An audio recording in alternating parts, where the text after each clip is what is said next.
Macam dia macam kucing dia bawa. Macam ni lah. Saya naik motor lah ni dengan... mana? Tidak ambil nanti dia pergi sudah. Dengan puan ni kan. Kita tengok. Tengah jalan.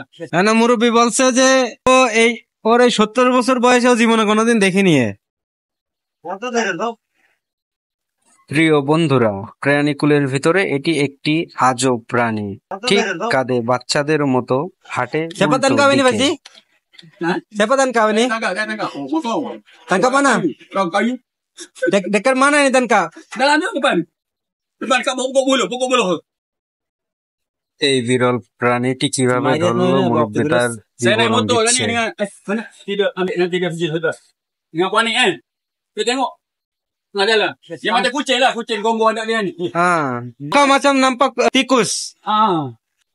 মুরব্বী আমাদেরকে জিজ্ঞাসা করছিল এটা কি প্রাণী হতে পারে। Nanti আমরা kita কেউ search বলতে online পারি tengok নাই। ini. মুরব্বী Macam আমাদেরকে dia macam স্পষ্ট kucing ভাবে dia bawa. বলে Macam ni. দিল যে তার 70 বছর বয়সে সে কখনোই এটি দেখে নাই। পরে গুগল সার্চ করে বুঝলাম এটি একটি বিরল প্রজাতির বাঁশের ইঁদুর যা আমাদের দেশে প্রায় বিলুপ্ত। মালয়েশিয়াতেও তেমন একটা দেখা যায় না। ওর এই 70 বছর বয়সে এই বাঁশের ইঁদুরকে মালয়েশিয়ান ভাষায় বলা হয় তিকুস বুলু। কেউ কেউ আবার বাম্বু রাত ও বলে থাকে, যদিও বাম্বু রাত ভাষাটি হচ্ছে ইন্দোনেশিয়ার। ইঁদুরের মতন ইঁদুর তো এরকম হয় না রে ভাই। প্রিয় বন্ধুরা, মালয়েশিয়ার সব ধরনের ভিডিও পাওয়ার জন্য আমাদের পরবর্তীতে চাচা এই বিরল প্রজাতির বাঁশের ইঁদুরটিকে বাসায় নিয়ে ট্রিটমেন্ট করে সুস্থ করার চেষ্টা করছে।